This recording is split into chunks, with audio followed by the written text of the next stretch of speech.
اعوذ باللہ من الشیطان الرجیم بسم اللہ الرحمن الرحیم اللہم وفقنا لما تحب وترضى واجعل عاقبۃ امورنا خیرا ولا تکلنا الی انفسنا طرفۃ عین ابدا رب ادخلنی مدخل صدق واخرجنی مخرج صدق واجعل لی من لدنک سلطانا نصیرا۔ سورہ مبارکہ بقرہ آیہ کریمہ وَاسْتَعِینُوا بِالصَّبْرِ وَالصَّلَاةِ وَإِنَّهَا لَكَبِیرَةٌ إِلَّا عَلَى الْخَاشِعِینَ الَّذِینَ یَظُنُّونَ أَنَّهُم مُّلَاقُو رَبِّهِمْ وَأَنَّهُمْ إِلَیہِ رَاجِعُونَ۔ استعانت صبر اور صلات سے قرآن کریم میں استعانت اللہ کی ذات سے بھی حکم آیا ہے، استعانت لوگوں سے، عام لوگوں سے بھی اس کا فرمان ہے اللہ تبارک و تعالیٰ کی طرف سے، اور استعانت بعض سماجی اصولوں و ضوابط اور نظام سے بھی حکم ہے اللہ تبارک و تعالیٰ کی جانب سے۔ استعانت بالصلاۃ جس کا عمومی معنی چونکہ صلاۃ کا ترجموں میں اور تفاسیر میں نماز کیا گیا ہے، اور تمام احکام جو قرآن کریم میں صلاۃ سے تعلق رکھتے ہیں وہ سارے نماز کے اوپر تطبیق کیے جاتے ہیں۔ صلاۃ کا ایک مصداق صلاۃ عبادی ہے یا عبادت صلاتی، اس وجہ سے اس نمایاں مصداق کو ہی اصل معنی کی جگہ پر بٹھا لیا گیا ہے، اور پھر تمام قرآن میں جتنے استعمالات ہیں وہ سارے اسی نماز کی طرف پلٹائے جاتے ہیں۔ بائیں کے بعض آیات کریمہ میں جہاں مادہ صلاۃ استعمال ہوا ہے وہ موارد کسی لحاظ سے نماز پر منطبق نہیں ہوتے، یعنی صلاۃ عبادی مراد نہیں ہے بلکہ عبادت کے علاوہ باقی مصادیق اس کے مراد ہیں،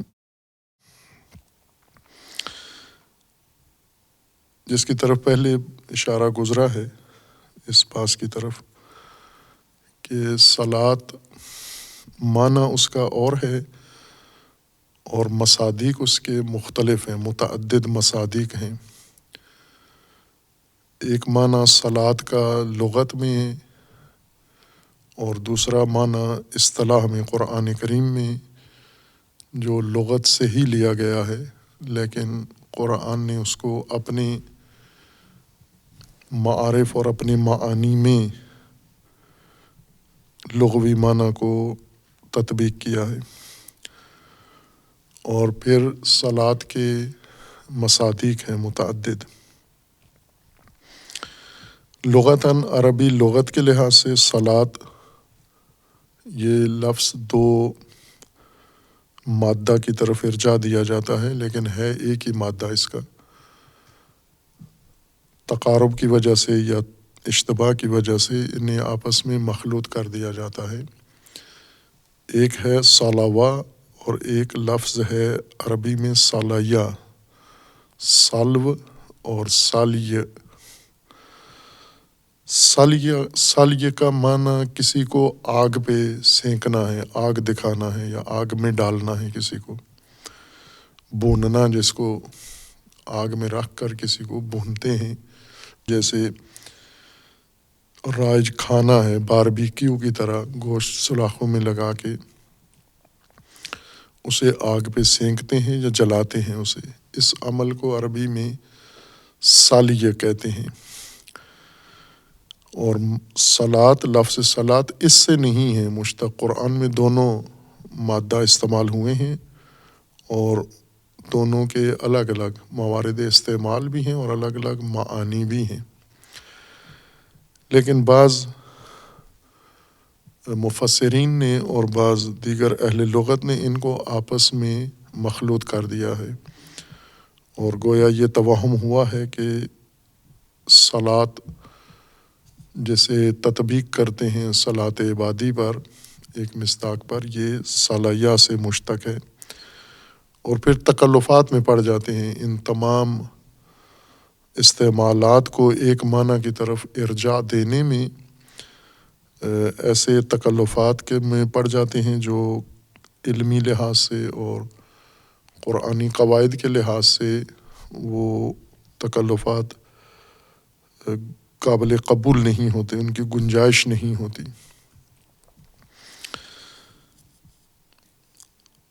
مثلاً صلاۃ کا معنی نماز کرتے ہیں کہ صلاۃ کا معنی نماز ہے، اور مراد قرآن نے جہاں بھی ہے وہ نماز ہی لیا، یعنی عبادت معینہ و مخصوصہ۔ پھر اس تکلف میں پڑ جاتے ہیں کہ صلاۃ کو کیوں صلاۃ کہا گیا، نماز کو صلاۃ کیوں کہا گیا ہے، اور اس کی دلیل یہ دیتے ہیں کہ یہ تسمیۃ الکل باسم الجز، چونکہ صلاۃ کا معنی دعا ہے اور دعا صلاۃ کا ایک جز ہے، اس وجہ سے اس جز کی وجہ سے اسے کل کو صلاۃ کہہ دیا جاتا ہے۔ خوب یہ دونوں پہلوؤں سے قابل مناقشہ ہے یہ بحث۔ ایک تو یہ کہ دعا کسی جگہ بھی صلاۃ کا جز نہیں ہے، صلاۃ عبادی میں اجزاء واجب میں تو کسی جگہ بھی جز نہیں ہے، مستحب ہے، اور وہ بھی اتنا جز نہیں ہے، جز صلاۃ نہیں ہے، بلکہ دعا کے لیے صلاۃ ظرف ہے، نماز ظرف ہے، نہ کہ کل و جز کا تعلق ہے۔ جیسے قنوت میں دعا ہے، لیکن یہ دعا جزء صلاۃ نہیں ہے، نہ جزء واجب نہ جزء غیر واجب ہے، بلکہ صلاۃ یا نماز بصورت ظرف ہے اس دعا کے لیے، ورنہ خود اصل عمل میں دعا شامل نہیں ہے۔ لہٰذا یہ دلیل اس وجہ سے بھی مخدوش ہے کہ تسمیۃ الکل باسم الجز، ان دونوں میں آپس میں، یعنی نماز و دعا میں رابطہ جز و کل کا بھی نہیں ہے آپس میں۔ نماز جس عمل کو کہتے ہیں ہم، جو صلاتی عمل یا عبادی عمل ہے، وہ دو اہم اجزاء پر مشتمل ہے، اس کے دو ترکیبیں ہیں۔ ایک حرکات ہیں، اس کے اندر حرکات ہیں و سکنات ہیں، قیام و قعود جسمانی، اور دوسرا جز اس کا اذکار ہیں۔ ان اذکار میں کسی جگہ دعا نہیں ہے، مگر یہ کہ فاتحہ کے بعض الفاظ کو دعا قرار دیں، تو فاتحہ کے ضمنی آیات کو دعا کا مستقل درجہ دے کر پھر نماز کی تسمیہ اس ضمنی جز کے رہن قرار دینا، یہ لغتاً اور عرفاً اس طرح سے کوئی اور مثال اس کی نہیں ہے۔ اگر فاتحہ کی وجہ سے تسمیہ ہونا ہوتا صلاۃ کا، تو باسم الفاتحہ اس کو موسوم کرنا چاہیے تھا، صلاۃ کے بجائے فاتحہ، یہ زیادہ قابل قبول تھا۔ اور پھر دیگر استعمالات میں جا کر زیادہ تردید آ جاتی ہے، جیسے صلاۃ جہاں پر لفظ صلاۃ سے بنے ہوئے الفاظ مشتقات اس کے استعمال ہوئے ہیں، یہ علی کے ساتھ متعدی ہوئے ہیں، لفظ علی کے ساتھ، جیسے لا تصلی علیہم، صلو علیہ، یا یصلی علیہ، اس طرح کے جو الفاظ ہیں وہاں پھر دعا بھی نہیں ہے، اس کا معنی ثنا و تعریف اور دیگر الفاظ کرتے ہیں۔ تو اس طرح کی تردید تمام قرآن کریم کی ہر آیت میں جا کر ایک الگ معنی کیا جاتا ہے، اور اس کی وجہ یہ ہے کہ بنیاد سے جو قاعدہ ہے، اصول ہے، اسلوب ہے تشخیص معنی کا، اسے مراعات نہیں کرتے اور دیکھا دیکھی معنی کرتے ہیں، چونکہ دیگر تفاسیر میں صلاۃ کا معنی یہ کیا گیا ہے، لہٰذا ہر نیا مفسر وہ بھی اسی معنی پر اس کو تطبیق کرتا ہے۔ یہ بات پہلے ہم نے تفصیل سے کی ہے کہ صلات، صلوا، لفظ صلو، صلوان استعمال ہوتا ہے یہ لفظ گھوڑوں کے لیے، جو گھوڑے مقابلے میں، دوڑ میں یا دیگر استعمالات میں کام میں آتے ہیں، جہاں پر ایک دوسرے کے پیچھے گھوڑے دوڑتے ہیں۔ تو اصل سلو یا سلوان گھوڑے کی پشت کو کہتے ہیں، کوہلے کو کہتے ہیں، اور گھوڑے کی کوہلے پچھلے حصہ جہاں سے دم ہوتی ہے، اس دم کے دونوں اطراف میں جو ابری ہوئی جگہ ہوتی ہے ران کے اوپر، کوہلے کی، گھوڑے کی یہ نمایاں ہوتی ہے۔ جنگ کے اندر گھوڑے دوڑ رہے ہوں یا مقابلے اور مسابقہ کے گھوڑے دوڑ رہے ہوں تو وہاں پر گھوڑے ترتیب سے آگے پیچھے دوڑتے ہیں، جو تیز گھوڑا ہو وہ آگے نکل جاتا ہے، دوسرا اس کے پیچھے ہوتا ہے، لیکن وہ ہوتے ایک خط میں ہیں، ایک ہی لکیر کے اوپر دوڑ رہے ہوتے ہیں، مختلف لائنوں میں نہیں ہوتے، ایک دوسرے کے پیچھے دوڑتے ہیں۔ یہ ایک دوسرے کے پیچھے ان کو چلنے کا طریقہ یہ ہے کہ پچھلا گھوڑا اگلے گھوڑے کے کوہلے کے اوپر نگاہ رکھے ہوتا ہے، اور دوسرا یہ کہ اگلے گھوڑے کے کوہلے کے ساتھ جڑ کے رہتا ہے، فاصلہ نہیں ایجاد ہونے دیتا، اس کے ساتھ بالکل متصل رہنے کی کوشش کرتا ہے پچھلا گھوڑا۔ اور تیسری صورت یہ ہے کہ یہ مادہ استعمال ہوتا ہے جب حرکت ہو رہی ہو، مختلف چیزیں حرکت میں ہوں، ان کی حرکت کے درمیان ترتیب ہو، ترتیب میں کچھ آگے ہوں کچھ پیچھے ہوں، اور جو آگے ہیں انہیں اس کو سابق، عربی اصطلاح میں لغت میں سابق کہا جاتا ہے، یہ سبقت لینے والا آگے نکلا ہوا گھوڑا ہے، اور اس کے پیچھے جڑا ہوا جو متصل آ رہا ہے اس کو مسلی کہتے ہیں، وہ اس کے پیچھے پیچھے جڑا ہوا، اس کے کوہلے کے ساتھ لگا ہوا، اسی کے پیچھے جڑا ہوا آ رہا ہے۔ بس تین چیزیں اس لفظ کی معنی کے اندر ماخوذ ہیں۔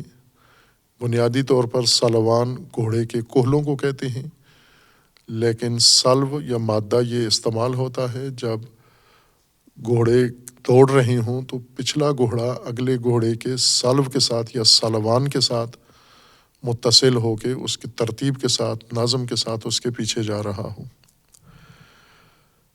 اور یہ گھوڑوں کے ساتھ بھی مختص نہیں ہے، باقی حیوانات بھی، اونٹ بھی اسی طرح چلتے ہیں۔ ایک اونٹوں میں زیادہ نظم ہوتا ہے، ترتیب کے ساتھ چلتے ہیں، ایک اونٹ آگے چلتا ہے جس کی مہار نکیل اس کی مالک کے ہاتھ میں ہوتی ہے، اور باقی اونٹ اس اونٹ کے پیچھے یا ان کی مہار اگلے اونٹ کی دم سے بندھی ہوتی ہے یا اس کے کجاوا کے ساتھ بندھی ہوتی ہے، یا نہیں بھی بندھی ہوتی، وہ ویسے ہی اس کی تربیت ایسے ہوتی ہے کہ وہ اس کے ساتھ جڑا ہوا فاصلے کے بغیر جا رہا ہوتا ہے۔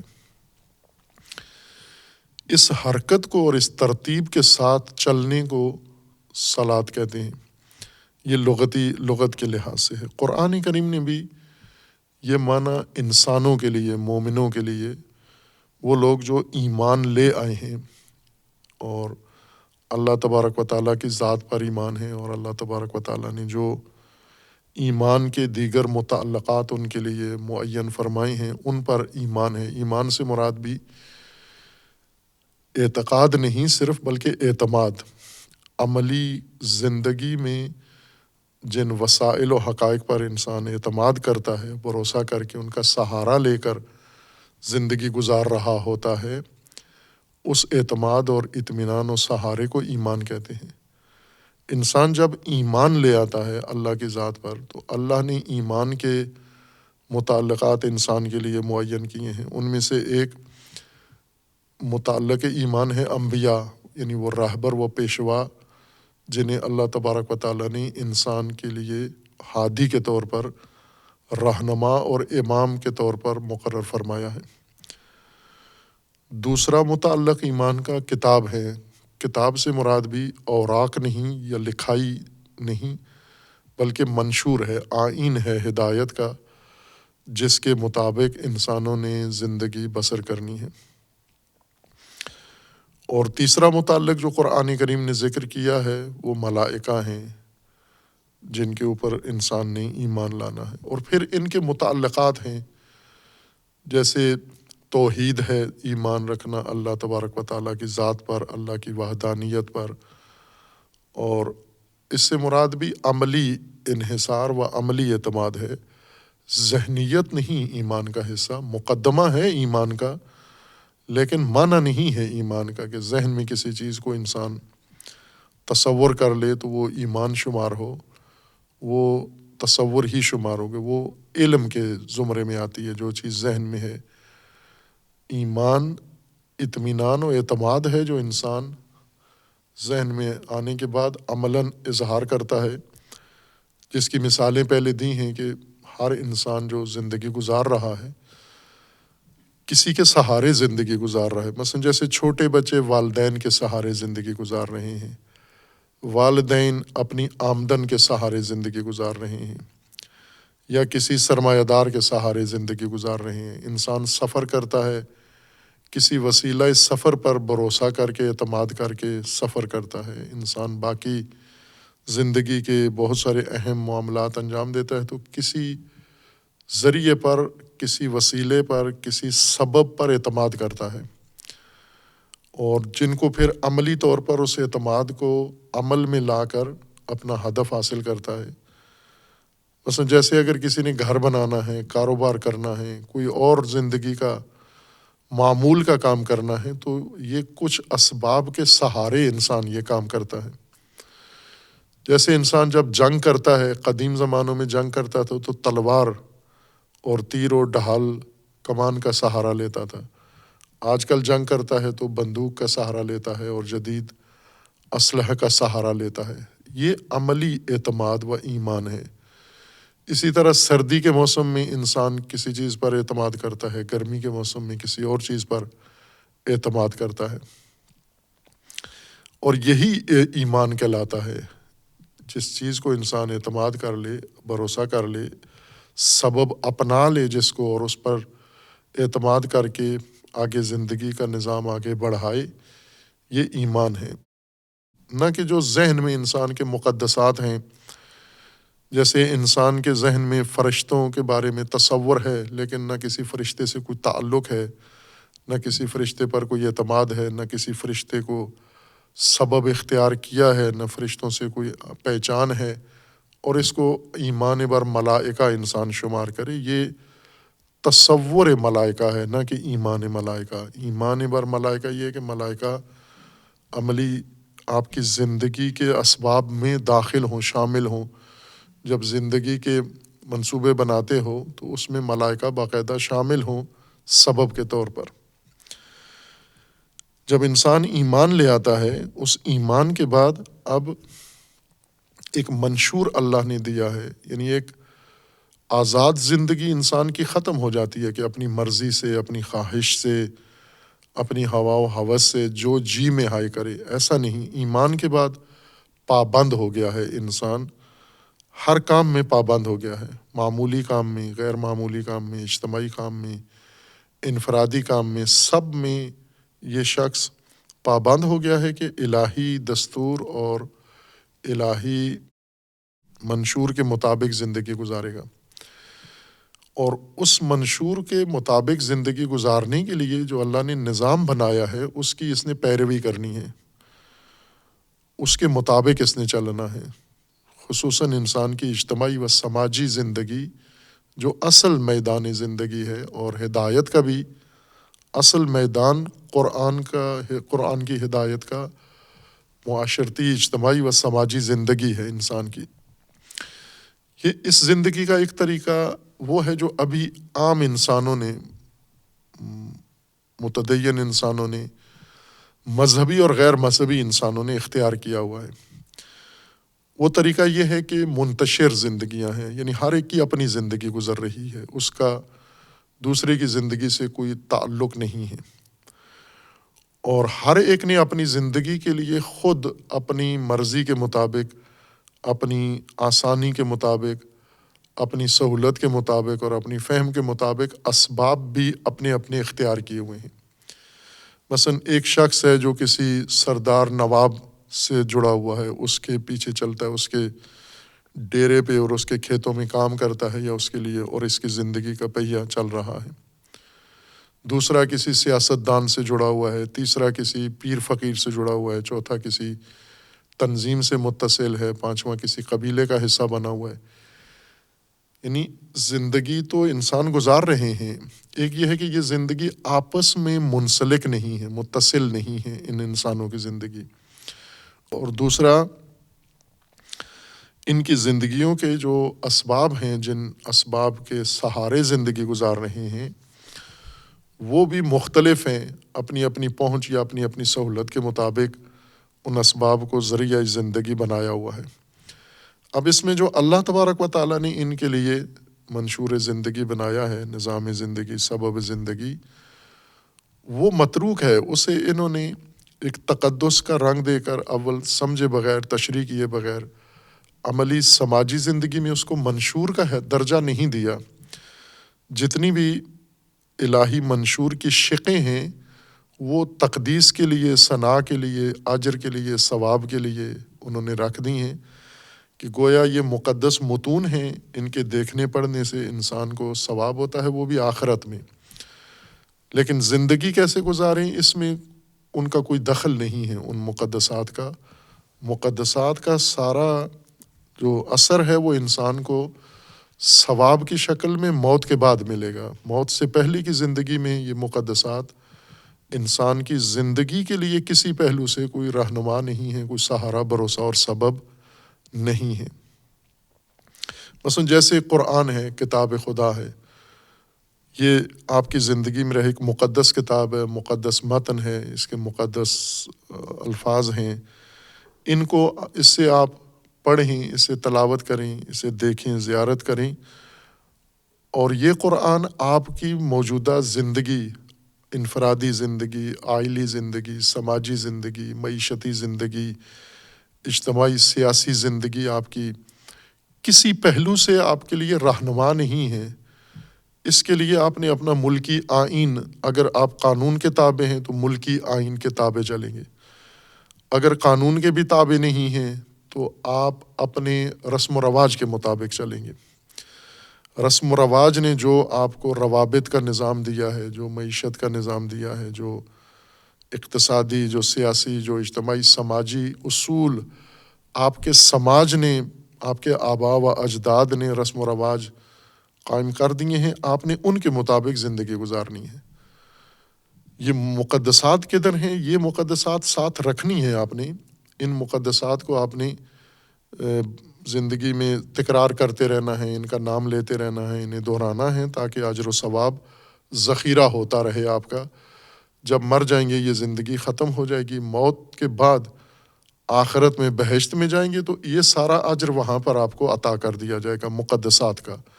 مقدسات زندگی میں نہیں، زندگی کے لیے نہیں ہے، آخرت کے لیے ہیں، اور زندگی میں فقط ان مقدسات سے آپ کا ایک ذہنی رابطہ رہنا چاہیے، لیکن زندگی کا انحصار، زندگی کا نظام، زندگی کے اصول، زندگی کے ضابطے، زندگی کا آئین، زندگی کے لیے منشور مقدسات یہ کام نہیں کرتے۔ یہ باقاعدہ طور پر صراحت کے ساتھ کہتے ہیں، نہ یہ کہ لاشعور میں یہ بات بیٹھی ہو، یہ شعوراً یہ بات کہتے ہیں کہ تمام مسالک کے علماء قدیم سے اور موجود بھی دین کی تشریح جب کرتے ہیں تو مقدسات کو انسان کی اس زندگی، دنیاوی زندگی سے بالکل باہر نکال دیتے ہیں، اور انسان کی دنیاوی زندگی کے لیے وہ کہتے ہیں کہ خود انسان دنیاوی زندگی کے دوسرے ممالک سے لے لے، مستعار لے لے، زندگی کے اصول، رہنما اصول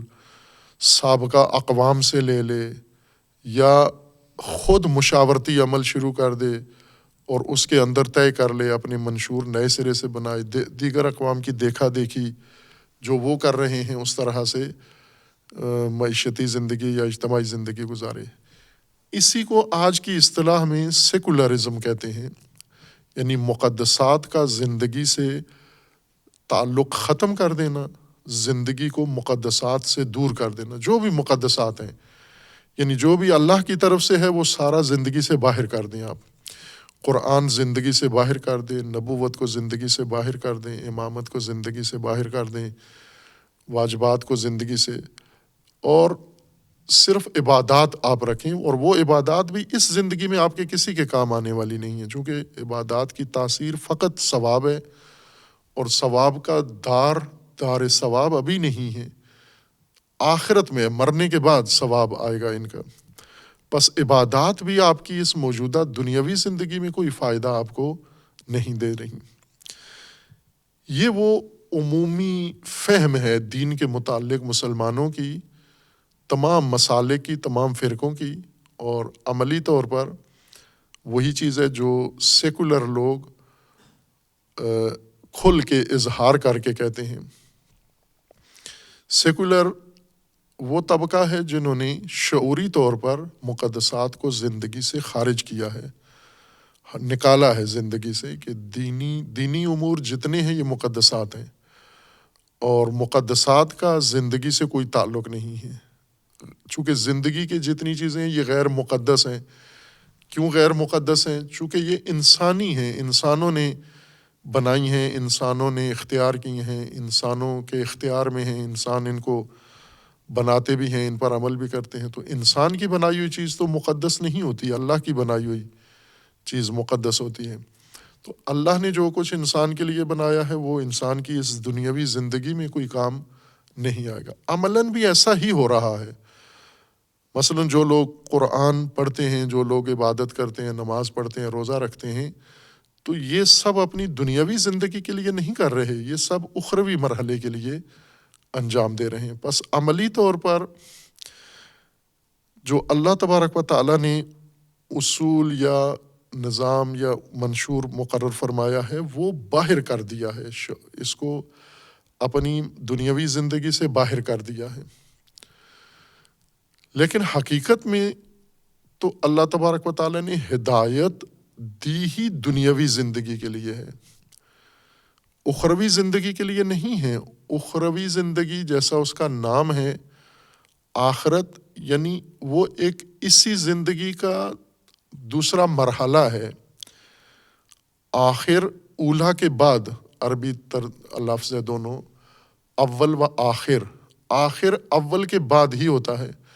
اگر کسی چیز کا اول نہیں ہے تو آخر بھی نہیں ہے، اگر کسی چیز کا آخر ہے تو حتماً پہلے ایک اول ہے اس کا، اور وہ آخر اس اول سے ہی نکلتا ہے۔ جیسے ہم مثال لیتے ہیں کہ کسانوں کی مثال لیتے ہیں کہ کسان جب کھیت تیار کرتے ہیں، کاشت کرتے ہیں، یہ اول ہے، یہ اولا ہے۔ پھر یہ کھیت اگتا ہے، اس کے اوپر فصل لگتی ہے، اور وہ فصل کاٹتے ہیں، اور اس فصل کا محصول انہیں حاصل ہوتا ہے، اپنے گھروں میں، اپنے بازاروں میں لے کر آتے ہیں، یہ ان کا آخر ہے، یہ اسی اول کا آخر ہے۔ جو کاشت کیا تھا اسی کا نتیجہ ہے۔ یہ یوں نہیں ہے کہ جو کاشت کیا تھا وہ عمل ہے اور مرنے کے بعد اس کا ثواب ہوگا۔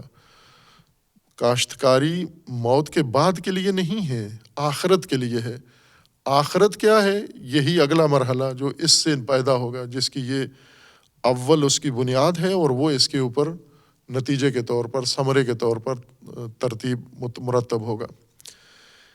زندگی انسان کی اسی طرح سے ہے، یعنی یہ دنیاوی زندگی یہ کاشتکاری ہے، جس طرح خود یہ اصطلاح دینی ہے، یہ الدنیا مزرعۃ الآخرہ، یہ کشاورزی اور کھیتی باڑی کی اصطلاح ہی مثال دی ہے تمثیل کے طور پر، کہ یہ دنیاوی زندگی یہ مزرعہ ہے، یہ کھیت ہے، یہ کھیتی ہے، اس کو آپ نے آباد کرنا ہے۔ اس کو کیسے آباد کریں ہم؟ اسی کے لیے ساری ہدایت اسی کے لیے آئی ہے، اسی کھیتی کے لیے آئی ہے۔ آخرت کے بارے میں کیا ہے، آخرت اسی کھیتی سے نکلے گی، اس کے لیے الگ سے دستور منشور نہیں ہے. یہی کھیتی آباد کرو گے، اس پر جو نتیجہ نکلے گا وہ آپ کی آخرت ہو جائے گی. لہٰذا ساری ہدایت، دین سارا مختص ہے اسی دنیاوی زندگی کے ساتھ، زمینی زندگی کے ساتھ مختص ہے. اور اس کی ہر چیز تاثیر اس کی دنیاوی ہے، یعنی انسان کی دنیاوی زندگی کو منظم کرنے کے لیے، اس کی دنیاوی زندگی کو با نظم بنانے کے لیے، با مقصد بنانے کے لیے، اور اس دنیاوی مرحلے کو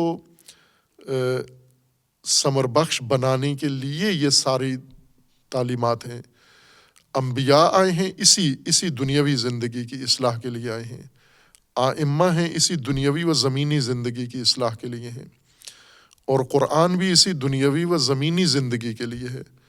چونکہ پہلے بات کر رہے ہیں ہم کہ انسان زمین کے اوپر پیدا کیا ہے، انی جاعل فی الارض خلیفہ.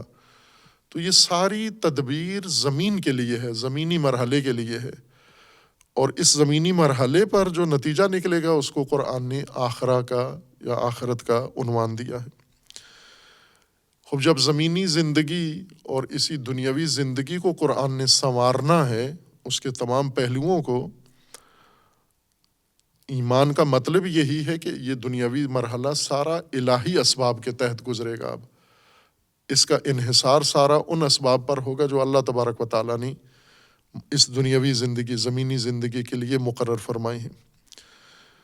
اس دنیاوی زندگی میں جہاں اللہ تبارک و تعالیٰ نے انبیاء بھیجے ہیں، کتاب بھیجی ہے، امامت بھیجی ہے، ہر شعبے کے لیے حلال حرام اس کو متعارف کروایا ہے، آشنا کروایا ہے، اس کے معمولات، اس کے تمام زندگی کے پہلوؤں، یعنی اس کی ولادت، اس کی پیدائش، اس کا جنم، اس کی پرورش، ہر چیز، اس کی تعلیم تربیت کے لیے ہر چیز جزئی بیان کر دی ہے. اس زندگی کے لیے ایک خاص طرز بھی مقرر فرما دی ہے.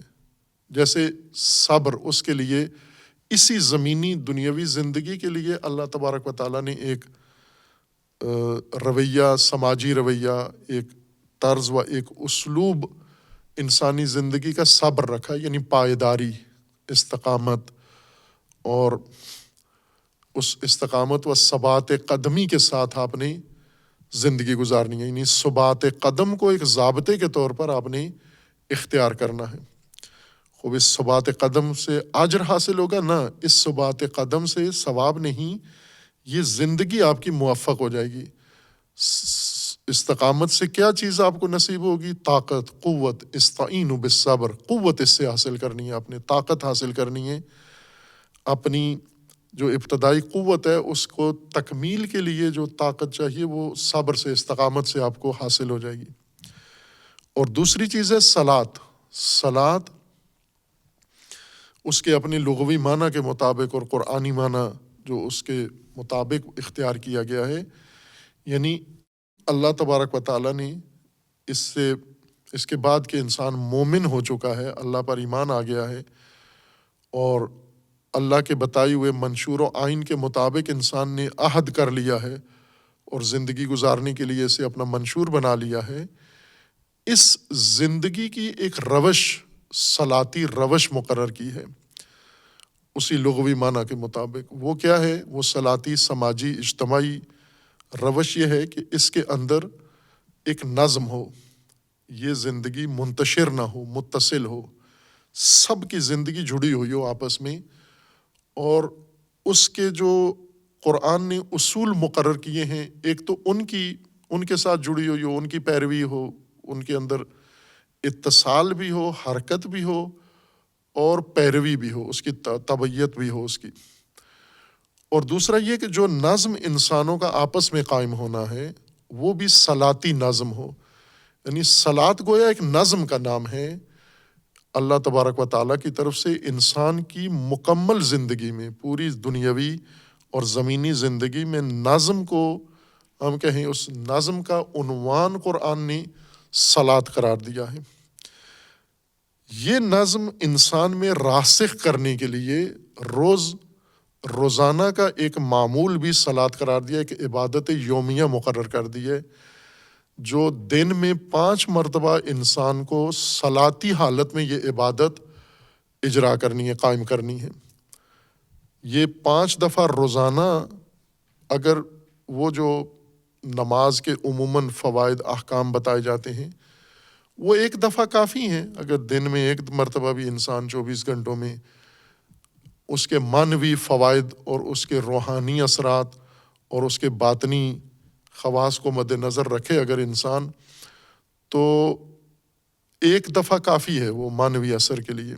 جیسے عموماً ہوتا ہے انسان جب بھی کوئی روحانی تسکین کے لیے یا ذہنی سکون کے لیے یا قلبی سکون کے لیے کوئی انسان کو وظیفے یا دستورات بتائے جاتے ہیں تو وہ ایک دفعہ ہی دن میں کرنے ہوتے ہیں، کہ انسان رات کے کسی وقت میں، دن کے کسی مناسب وقت میں صبح اٹھ کر ایک دفعہ یہ کام کر لے تو اس کے اثرات حاصل ہو جاتے ہیں۔ لیکن انسان کے معمول کو 24 گھنٹوں کو تقسیم کر کے 5 اوقات میں، اور 5 اوقات میں اس کو پابند کیا گیا ہے کہ آپ نے یہ عبادت کرنی ہے۔ یہ عبادت ہے بنیادی طور پر، لیکن صلاتی شکل میں کرنی ہے۔ صلاۃ اس عبادت کا قالب ہے، صلاۃ اس عبادت کا عنوان ہے، یعنی اس عبادت کو آپ نے صلاتی شکل میں انجام دینا ہے۔ صلاتی شکل کیا ہے؟ یعنی جس طرح جماعت قائم کرتے ہو کہ آپ ترتیب سے کھڑے ہوتے ہو، ایک تو سارے اکٹھے ہونے ہیں، الگ الگ نہیں پڑھنی، کوئی ادھر پڑھ رہا ہے، کوئی ادھر پڑھ رہا ہے، کوئی گھر میں پڑھ رہا ہے، کوئی فرادہ پڑھ رہا ہے، یہ سب نے مل کر اکٹھی پڑھنی ہے، جماعت کے ساتھ جمع ہونا، اجتماع کرنا ہے۔ اجتماع بھی یعنی قریب قریب لوگ جو ایک محلے میں ہیں یا ایک قرب و جوار میں پڑوس میں ہیں، جن کا ان اوقات کے اندر یکجا ہونا ممکن ہے، یہ سارے اکٹھے ہوں، دن میں 5 مرتبہ اکٹھے ہوں، اور اکٹھے ہو کر پھر اس کی ترتیب یہ ہے کہ انہی میں سے ایک شخص امام بنے، جو شرائط رکھتا ہے وہ امام بنے، اور وہ عبادت کے سارے اعمال، وہ اپنی عبادت کرے گا، وہ اپنے سارے اعمال عبادت کے بجا لائے گا، اور جو پیچھے کھڑے ہوئے ہیں یہ اس کے مطابق، اس کے ساتھ ہم آہنگ ہو کے یہ سارے اعمال بجا لائیں گے۔ یہ اٹھنا، بیٹھنا، کھڑا ہونا، مختلف حرکات، سکنات، صلاۃ کی جو ظاہری شکل ہے، جسمانی ڈھانچہ ہے صلاۃ کا، وہ بہت خوبصورت ہے کہ اس میں آپ نے پہلے جا کے صف بنا کے کھڑے ہونا ہے اور قبلہ رخ کھڑے ہونا ہے۔ قبلہ رخ ایسے عالم میں آپ کھڑے ہو رہے ہیں کہ اللہ تبارک و تعالیٰ کا فرمان ہے کہ اللہ مشرق و مغرب میں نہیں ہے، لیس البر ان تولوا وجوہکم قبل المشرق والمغرب اینما تولوا فثم وجہ اللہ۔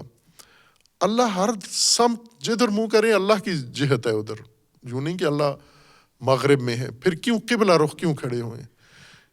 یہ قبلہ رخ اس لیے نہیں ہے کہ اس کے کوئی بڑے اخروی اثرات ہیں، قبلہ رخ میں کوئی شعائیں ایسی ہیں مانوی باطنی جو انسان کو لگتی ہیں، قبلہ رخ موڑ کے کسی اور طرف منہ کر لے تو وہ مانوی شعائیں انسان کو نہیں پہنچتی ہیں۔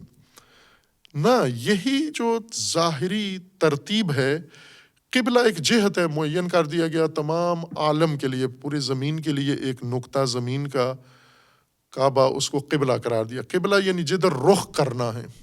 خوب یہ ایک نظم ہے، قبلہ کی طرف رخ کرنا نظم ہے، یہ نظم ہی مطلوب ہے، یہی آپ سے چاہیے تھا کہ اس طرح آپ نے نظم قائم کرنا ہے، رخ جہت اپنی ایک کرنی ہے۔ اور دوسرا، اس کے لیے طہارت، آپ نے طہارت کر کے آنا ہے۔ خوب یہ بھی ایک جو ظاہری کہ انسان آلودگیوں کے ساتھ نہ آئے بلکہ طہارت کر کے آئے، صاف ستھرے کپڑے ہوں، جسم صاف ستھرا ہو، وضو کر کے آئے، اور اس پلیدی کی حالت میں، نجاست کی حالت میں، وہ حالات جو انسان کے ذہن و روح پر اثر ڈالتی ہیں انہیں اپنے سے دور کر کے، جو ناپاکیاں ہیں، غلاظتیں ہیں، کثافتیں ہیں، گندگیاں ہیں، یہ دور کر کے، چونکہ اکٹھے ہونا ہے، جمع ہونا ہے آپس میں، تو پاک پاکیزہ ہو۔ پھر اس کے بعد آ کر انسان ترتیب کیا ہو کہ ایک آپ میں سے ہی ایک شخص آگے کھڑا ہو، وہ ایک رہنما کے طور پر، راہبر کے طور پر ہو، اور وہ اپنی عبادت کرے گا۔ یہ حرکات و سکنات ان حرکات و سکنات میں ہم آہنگی، پہلے وہ کہے گا اللہ اکبر، پھر ان سب نے کہنا ہے اللہ اکبر۔ یہ جو ظاہری جسمانی ترتیب ہے، ہم آہنگی ہے، ہم زمانی ہے، یہی مطلوب ہے نماز میں۔ وہ پہلو نماز کا جو علماء نے ذکر کیا ہے، اسرار صلاۃ، بواطن نماز، وہ اپنی جگہ مسلمات میں سے ہیں، اس میں کوئی شک و شبہ نہیں ہے۔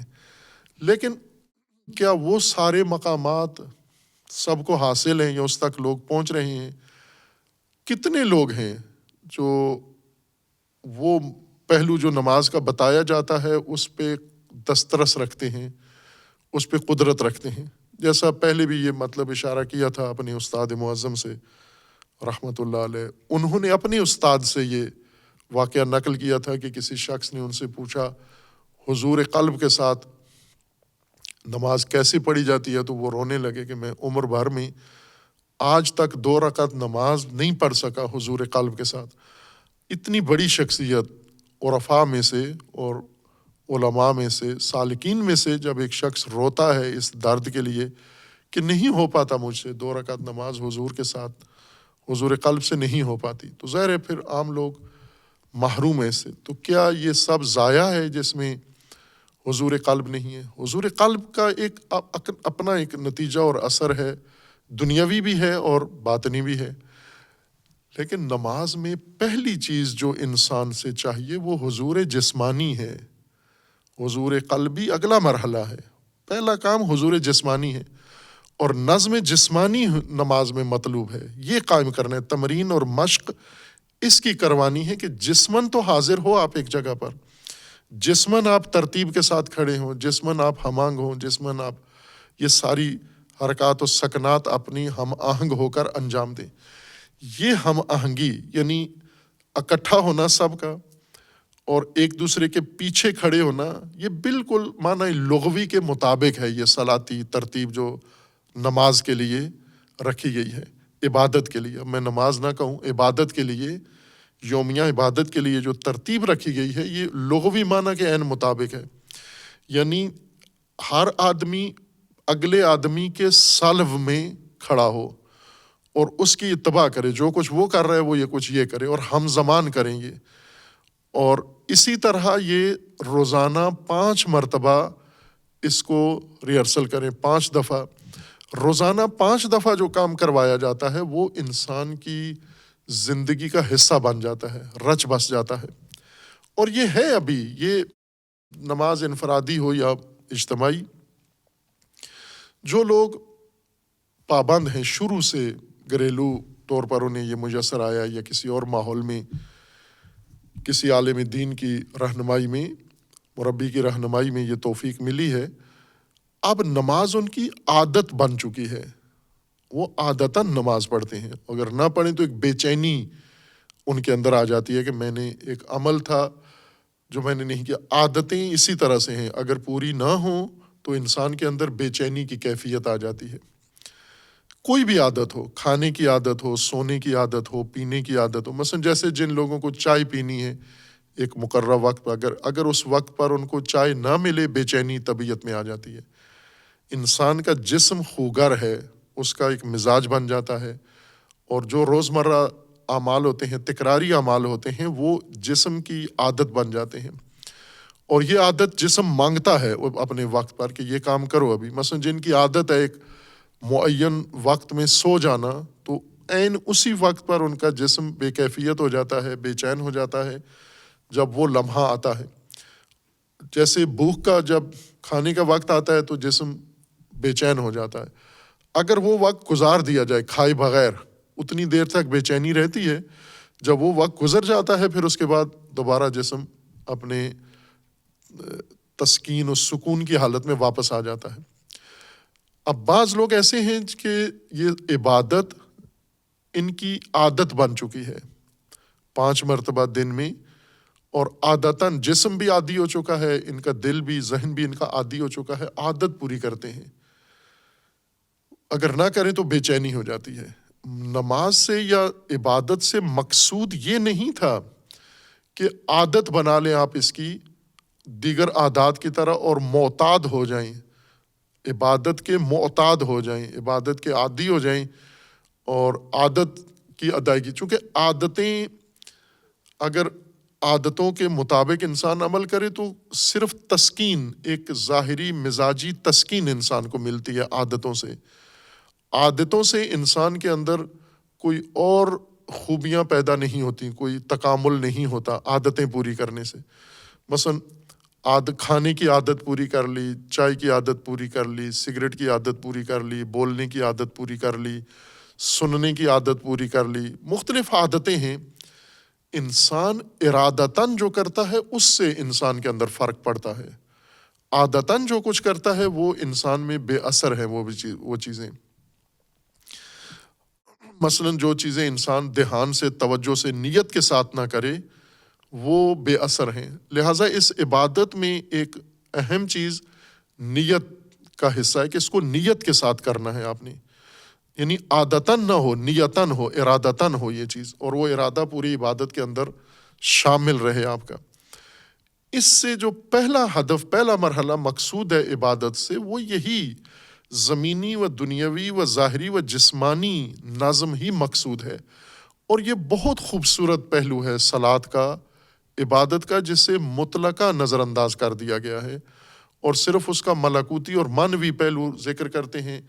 اور عموماً لوگ یہ عمل کرتے ہیں لیکن ملکوتی لذت محسوس نہیں ہوتی، چونکہ ہم نے جسمانی لذت سے ان کی توجہ ہی ہٹا دی ہے کہ یہ کتنی لذت بخش چیز ہے کہ انسان روزانہ دوسرے انسانوں کے ساتھ مل کر اور پھر ایک یکجہت ہو کر پھر وہ ہم آہنگ ہو کر ایک ہی عمل انجام دیں اور کسی کے پیچھے، کسی کی راہبری اور امامت و قیادت میں یہ کام کریں، اور ایک دوسرے کے ساتھ صف بنا کے کھڑے ہوں اور ایک دوسرے کے پیچھے کھڑے ہوں اور ایک دوسرے کے ساتھ مل کے ہم زمان یہ سارا کام کر رہے ہوں. یہ معمولی لذت نہیں ہے، یہ بھی غیر معمولی لذت ہے. جب ہم یہی کام دوسروں کو کرتے ہوئے دیکھتے ہیں، مثلاً فوجی پریڈ جب ہوتی ہے اور فوجیوں کو تیار کیا جاتا ہے گراؤنڈ پریڈ کے لیے مخصوص دنوں کے لیے، خاص دستے، شاید ہر فوجی کو یہ پریڈ کرنا نہیں آتی، اس کے لیے مخصوص دستے کیے جاتے ہیں، اور دنیا کی رائج افواج ہیں اور ان کے اندر نظم کا اظہار کیا جاتا ہے. مثلا پاکستان میں بھی ہے، لیکن حالات نے، دہشت گردی نے یہ منظر بھی لوگوں سے، پاکستانیوں سے چھین لیا ہے کہ اب ہماری افواج پریڈ نہیں کرتے اس طرح سے منظر عام میں کسی زمانے میں کرتے تھے، اور لوگوں کے لیے سب سے زیادہ خوبصورت حسین منظر یہی ہوتا تھا یہ دیکھنا. باقی دنیا کی افواج کرتی ہیں، ابھی بھی بعض ممالک ایسے ہیں جیسے شرقی ممالک ہیں، مغربی ممالک کی افواج میں یہ نہیں ہے اتنا رائج، ان کے ہاں دوسری چیزیں افواج کے اندر ان کی نمائش کے لیے پیش کی جاتی ہیں. مثلا ان کا لباس، ان کی باڈی، ان کی باقی چیزیں اس طرح کی نمائش کے طور پر پیش کی جاتی ہیں. لیکن شرقی افواج میں نظم ہے. ابھی بھی چند ممالک ہیں جو پریڈ کے ذریعے زمین دوسرے ملکوں پہ دھاک بٹھا دیتے ہیں اپنی، جیسے چائنا ہے، چائنا کی فوج جب پریڈ کرتی ہے، رشیا کی فوج جب پریڈ کرتی ہے، کوریا کی فوج جب پریڈ کرتی ہے، تو دوسرے ممالک ان کے مناظر دیکھ کر، ان کی ہم آہنگی دیکھ کر، مثلاً 1000-2000 افراد کا دستہ جو ساری حرکات بالکل ہم آہنگی کے ساتھ کرتے ہیں کہ ایک ذرہ برابر فرق نہیں ہو سکتا. وہ 1000 آدمی ہاتھ اٹھاتے ہیں تو ایسے جیسے ایک آدمی ہاتھ اٹھا رہا ہے، وہ پاؤں اٹھاتے ہیں جیسے ایک آدمی پاؤں اٹھا رہا ہے. یہی نظم جسمانی یہ لذت بخش ہے، اور اس کے اندر ایک حکمت ہے، اس کے اندر ایک تدبیر ہے. صلاتی جو عبادت ہے یہ یومیہ ہے، روزمرہ کی ہے. یہ اس لیے ہے کہ صلاتی اسلوب کا انسان، مومن انسان پابند ہو جائے. ایک تمرین ہے، روزانہ کی مشق ہے اس کی، کہ وہ علیحدہ الگ تھلگ نہ رہے، اس امت کے جو معاشرتی ڈھانچہ ہے اس سے کٹ کے اپنا الگ نہ کر لے سلسلہ، اپنا سجادہ الگ نہ کر لے. اس کو ان کے ساتھ ملنا ہے، جماعت کے ساتھ ملنا ہے، جماعت امام کے پیچھے ہونی ہے، امام کے ساتھ بھی روزانہ 5 دفعہ یہ عمل تکرار کرنا ہے. اور پھر یہ ہفتے میں ذرا وسیع دائرے پر جمعہ کی صورت میں کرنا ہے، یومیہ محلہ جمع ہو اور ہفتے میں کئی محلے جمع ہوں، 3 فرسخ کے جتنے محلے ہیں وہ سارے، یا 2 فرسخ کے جتنے محلے ہیں وہ سارے اکٹھے ہو جائیں آپس میں. اور پھر اسی طرح سالانہ عید کا اجتماع ہے، اس کے اندر بھی یہ ملکی سطح پر یہ تکرار ہو کہ خود امام مرکزی امام جو موجود ہے امت کا، وہ خود اقامہ کرے، عید کی نماز وہ خود اقامہ کرے اور اس میں خطبہ دے اور یہ تمرین ان کو کرائے. خوب یہ ایک ترتیب ہے جو رکھی گئی ہے اس صلاتی تمرین کے لیے، مشق کروانے کے لیے. کیوں یہ مشق کروائیں؟ چونکہ یہی ترتیب جو عبادت میں ہے یہی باقی زندگی میں بھی ضروری ہے، لازم ہے. یعنی باقی زندگی بھی اسی ترتیب سے چلنی ہے کہ ہم آہنگ رہیں، ہم آہنگ ہو کے ایک نظم کے پیروکار ہوں، سارے ایک دوسرے کے ساتھ جڑے ہوئے ہوں، ایک دوسرے کے پیچھے ہوں اور ایک دوسرے کے پیچھے، ایک دوسرے کی پشت پر ایک دوسرے کی پیروی کرتے ہوئے زندگی گزار رہے ہوں. خوب اس طرح سے ایک فرد بھی اس نظم سے باہر نہیں ہوتا. سب افراد، خواہ وہ پڑھا لکھا ہے، ان پڑھ ہے، دیہاتی ہے، شہری ہے، یہ نظم، یہ تشکیلاتی نظم، یہ ہم دنیا کی جتنی بھی انسانی تدبیریں ہیں ان میں دیکھیں، یہ نظم قائم نہیں ہو سکتا جو اللہ تبارک و تعالیٰ نے انسانوں کو نظم کے لیے سکھایا ہے. اصل صلاۃ ہم آہنگی ہے، ایک حرکت ہے زندگی کی. اس زندگی کی حرکت کو ہم آہنگ رکھنے کے لیے سارے انسانوں کو جوڑ کے ایک مرکز کی پیروی، ایک مرکز کی تابعیت، ایک رہبر کی پیروی اور ایک دوسرے کے ساتھ ہم آہنگی تمام سطوح کی، تمام طبقات کی، یہ تمام زندگی کے لیے یہ صلاتی اسلوب، یہ صلاتی رویہ یہ لازم ہے. اس کو ساری زندگی میں یقینی بنانے کے لیے یومیہ مشق ہے انسان کے لیے کہ یہ عبادت ہے، یہ عبادت صلاتی شکل میں انجام دو. آپ صلاتی شکل میں جب اس کو انجام دو گے تو آپ کو صلاتی چیز کا ایک ملکہ ہو جائے گا، ایک آگاہی ہو جائے گی اور آشنائی ہو جائے گی. اس صلاتی عمل کو پھر آپ سماجی تمام شعبوں میں اور معیشت کے شعبوں میں، تعلیم میں، روابط میں، ہر شعبے میں اس کو بروئے کار لاؤ گے. یہ اصل نظم تھا. اب اس نظم سے کہا گیا ہے کہ آپ مدد لو، استعینوا بالصلاۃ. جہاں کمزور پڑ جاتے ہو، جہاں پر آپ کی طاقت ختم ہو جاتی ہے، آپ کی توانائی کم ہو جاتی ہے، تو صلاۃ ہے آپ کے پاس، صلاۃ سے مدد لو آپ. خوب صلاۃ سے مراد اگر ہم نماز لیں، جیسا عموماً کہتے ہیں کہ نماز میں، خوب نماز کیا مدد دیتی ہے؟ یعنی نماز میں جا کے اللہ سے مدد مانگتا ہے انسان. تو پھر نماز کی تو مدد نہ ہوئی، یہ تو اللہ کی ہو گئی. اور وہ الگ آیت موجود ہے، استعینوا باللہ، اللہ سے اون مانگو، ایاک نستعین. اللہ سے مدد مانگنے کے لیے یہ بیچ میں کیا ہم اس عمل کو شامل کریں؟ اللہ سے مدد مانگنی ہے تو پہلے ہم نماز کی حالت اپنائیں. خوب کیا نماز کے بغیر اللہ مدد نہیں کرتا؟ اگر ہم نے اللہ سے مدد مانگی ہے بغیر نماز کے، تو یا وہ دعائیں، وہ استعانت جو اللہ سے کی جاتی ہے نماز سے ہٹ کر کی جاتی ہے. ویسے انسان مجلس کے اندر بیٹھا ہوا ہے، گھر میں بیٹھا ہوا ہے، تنہائی میں بیٹھا ہوا ہے اور اللہ سے دعا مانگ رہا ہے. مشکلات کے وقت عموماً ہر انسان کی توجہ اللہ کی طرف جاتی ہے، تو کیا وہ استعانت نہیں ہوگی؟ وہاں پر اللہ کی طرف سے مدد نہیں آئے گی. استعینوا بالصلاۃ سے مراد یہ نہیں ہے کہ نماز قائم کر کے پھر اس کے اندر اللہ سے مدد مانگو. صلاۃ خود سبب ہے، یہ اون ہے تمہارے لیے، جس طرح پائیداری خود ایک اون ہے اور یہ اللہ کی طرف سے ہے. نماز میں اللہ سے مدد نہیں، خود نماز یا یہ صلاۃ یا یہ صلواتی اسلوب یہ اون ہے.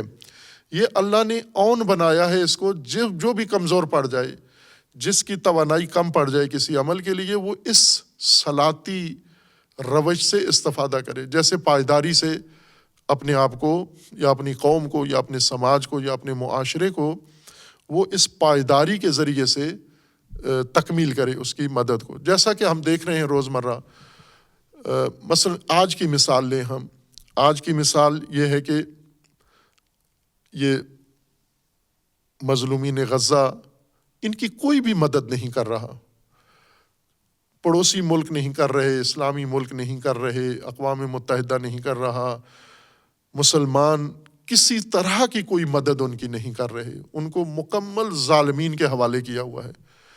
اس وقت وہ کس چیز سے مدد مانگ رہے ہیں؟ کون چیز ان کی اون ثابت ہو رہی ہے؟ پائیداری و صبر و استقامت۔ یہی معنی ہے قرآن کی مراد۔ اس صبر سے اس مدد لینے کا مطلب یعنی پائیداری اختیار کرو، آپ دیکھو کہ آپ کی جو کمزوری ہے دور ہو جائے گی۔ اگر آپ ثبات قدم اختیار کر لو، پائیداری، تو وہ ضعف آپ کا، اس کے اندر کمی آ جائے گی، یا مکمل ختم ہو جائے گا، یا وہ ضعف جو شکست جس کا نتیجہ ہے وہ ضعف آپ کا برطرف ہو جائے گا۔ تو یہ تو ایک تجرباتی چیز ہے جو ہم دیکھ رہے ہیں۔ یا اسی طرح اتحاد، انسجام، ہم آہنگی، پیروی، اکٹھے جب ہوتے ہیں، مثلا ایک صلاتی عمل کون سا ہے؟ یہ سیاسی لوگ جو کرتے ہیں، اپنے سیاسی مقاصد کے لیے بڑی بڑی ریلیاں نکالتے ہیں، بڑے بڑے جلسات کرتے ہیں، اسی کو صلاتی عمل کہتے ہیں۔ یہ صلاتی طریقہ ہے کہ اپنے پیروان سارے اکٹھے کرتے ہیں ایک میدان کے اندر، اور پھر اس کے بعد مطالبہ حکومت سے کرتے ہیں، پھر اس کے بعد منشور اپنا رکھتے ہیں، پھر لوگوں سے اقرار لیتے ہیں۔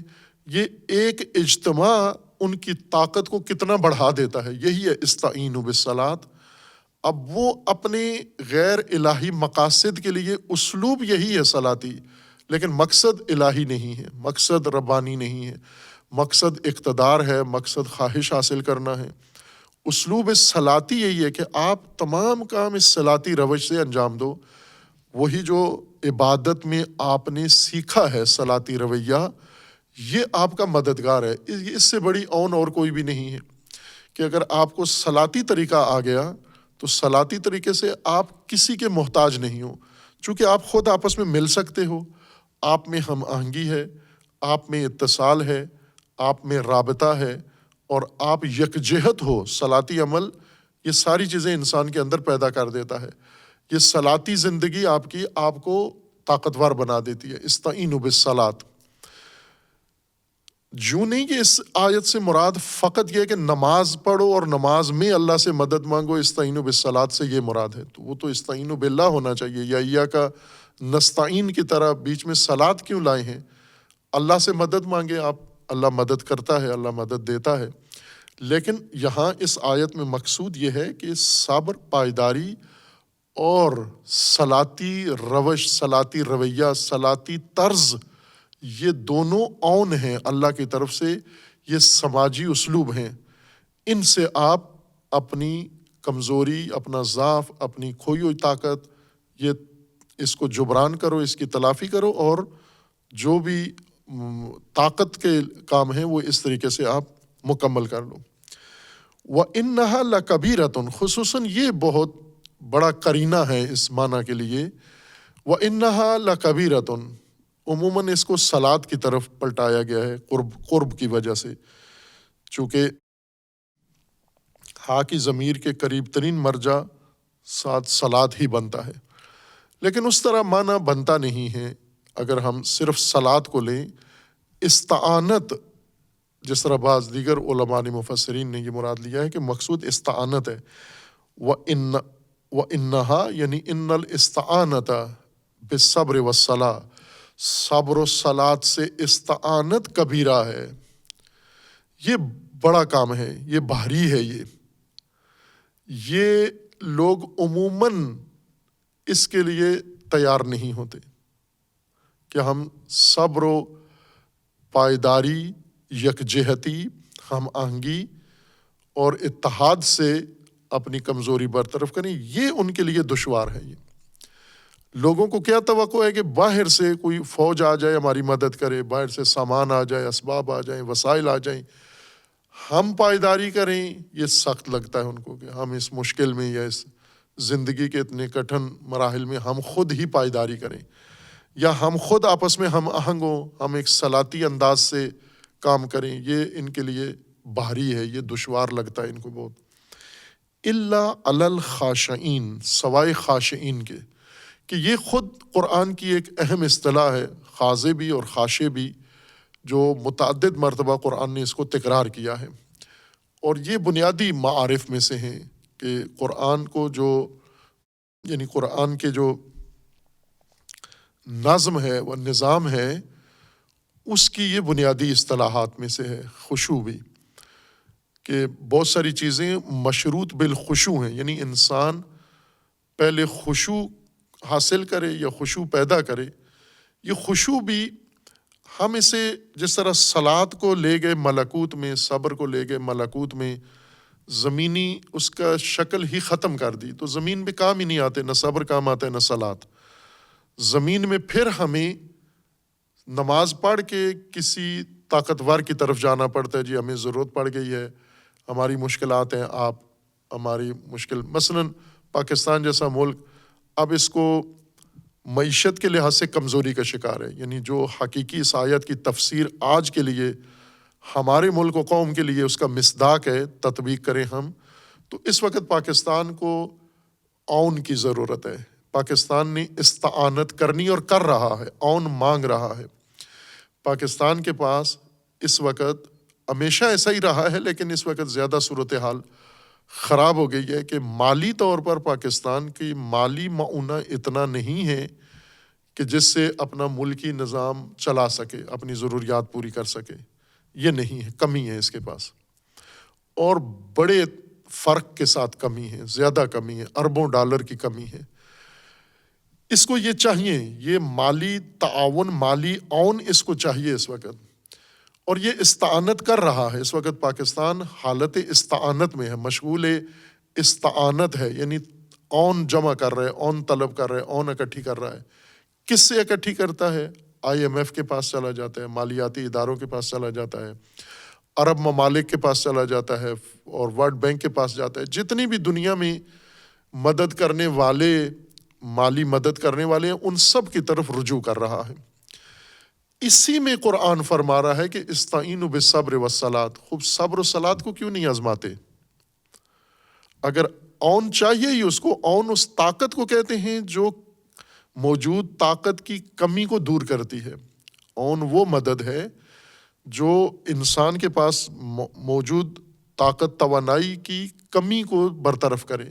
مثلا جیسے مثالیں دی تھیں پہلے، پاکستان کے پاس کچھ مالی توانائی ہے اپنا ملکی نظام چلانے کے لیے، لیکن کم ہے وہ، اور جتنی طاقت ہے اس سے زیادہ اس کو مزید ضرورت ہے، مال ضرورت ہے، ڈالر ضرورت ہے اس کو۔ یہ کہاں سے پوری کرے؟ قرآن کا فرمانا ہے، اسی سیاسی، یہ ایک سیاسی قرآن کا حکم ہے، یہ ایک حکومتی حکم ہے۔ اگر پاکستان میں امامت کا نظام ہو، اللہ کی حکومت ہو، اللہ کا نظام ہو، تو نظام الہی میں آپ نے IMF کے پاس نہیں جانا۔ کدھر جانے؟ عون کمی کہاں سے پوری کریں؟ بالصبر والصلاۃ، صبر و صلاۃ سے۔ خوب صبر و صلاۃ کا مطلب یہ کہ روزے رکھنا شروع کر دیں، جیسا کہ بعض نے کہا ہے، بلکہ سب نے کہا ہے کہ صبر سے مراد روزہ ہے اور صلاۃ سے مراد نماز ہے۔ تو آپ روزے زیادہ رکھیں اور نمازیں زیادہ پڑھیں تو آپ کی ضرورت پوری ہو جاتی ہے۔ تو وہ تو سارے پڑھ رہے ہیں، روزے بھی رکھ رہے ہیں، نمازیں بھی پڑھ رہے ہیں، اور روزے رکھنے والے، نمازیں پڑھنے والے فقیر تر ہیں، کوئی مدد نہیں ہوتی۔ اس لیے کہ صبر و صلاۃ کا جو منع کیا ہے وہ نہیں ہے جو قرآن کا مقصود ہے۔ صبر اور صلاۃ دو سماجی اجتماعی اسلوب ہیں، پائیداری، استقامت و ثبات قدمی۔ یہ پہلا ضابطہ ہے، یہ عون ہے، یہ خود عون ہے، اسی سے آپ کو مدد ملے گی، صبر و پائیداری و استقامت سے۔ اور دوسرا ہے صلاۃ۔ صلاۃ یعنی وہ روش، ہم آہنگی، یکجہتی، اتصال اور ارتباط اور ہم آہنگی کے ساتھ، نظم کے ساتھ ایک قومی سفر، یہ صلاتی روش مملکت داری کی، سیاست کی، حکومت کی اور عوام کی اور امت کی، یہ ہے جو حلال مشکل ہے، یہ عون ہے، یہ امداد ہے جو اللہ نے پہلے سے بنا کے آپ کے لیے فراہم کر دی ہے۔ آپ کو اس سے استعانت اختیار کرنی ہے، یعنی آپ نے یہ عون، یہ دونوں اسلوب اختیار کرنے ہیں، صبر و صلاۃ۔ وَإِنَّهَا لَكَبِيرَةٌ، لیکن یہ بھاری ہے بہت۔ خوب آپ یہ بات کر کے دیکھیں، کتنے لوگ سمجھ پاتے ہیں کتنے لوگ اس کو کرنے کے لیے تیار ہیں اور کتنی اس کی لوگوں کے اندر پذیرائی ہے۔ الا علی الخاشعین، خاشعین کرتے ہیں، خاشعین کو پورا بھروسہ ہے، یقین ہے کہ یہ روش سب سے زیادہ مجرب اور سب سے زیادہ آزمودہ ہے، نتیجہ دہ ہے، نتیجہ بخش ہے، اور اس کی مثالیں آج بھی موجود ہیں کہ بہت سارے ممالک ہیں اللہ پر ایمان نہیں ہیں لیکن یہ دونوں خصوصیات ان کے پاس ہیں کہ صبر بھی انہوں نے کیا ہے اور ثابت قدمی، پائیداری بھی دکھائی ہے، اور اس کے مقابلے میں انہوں نے ایک ہم آہنگی بھی آپس میں ایجاد کی ہے، اور آج وہ اقتصادی طور پر اور ہر حوالے سے ایک مثالی حیثیت رکھتے ہیں، محتاج بھی نہیں ہیں۔ یعنی یہ کوئی غیر مسلم بھی ان روشوں سے استفادہ کرے تو ان کے لیے بھی مفید ہیں، مسلم کرے، چونکہ یہ ضابطے اللہ کے ہیں تو مومن کے لیے اللہ تبارک و تعالیٰ نے بنائے۔ جیسے اگلی آیت 153 میں سورہ مبارکہ بقرہ میں ہی ہے کہ وہاں پر مومنوں کو خطاب ہے، یہاں بنی اسرائیل کو ہے، آیا 153 میں مومنین کو خطاب ہے کہ آپ کرو یہ کام، اللہ تبارک و تعالیٰ سے مدد طلب کرو۔ یا ایھا الذین آمنوا استعینوا بالصبر والصلاۃ ان اللہ مع الصابرین، اور اللہ بھی صابرین کے ساتھ ہے، جو پائیدار ہیں اور جو ہم آہنگ ہیں ان کے ساتھ ہے۔ اللہ تبارک و تعالیٰ کی مدد اون ساری ان کے لیے ہے۔ ابھی ایک معنی اس آیت میں وَإِنَّهَا لَكَبِيرَةٌ إِلَّا عَلَى الْخَاشِعِينَ یہ رہتا ہے، اسے بعد میں بیان کریں گے۔ صلی اللہ علیہ محمد۔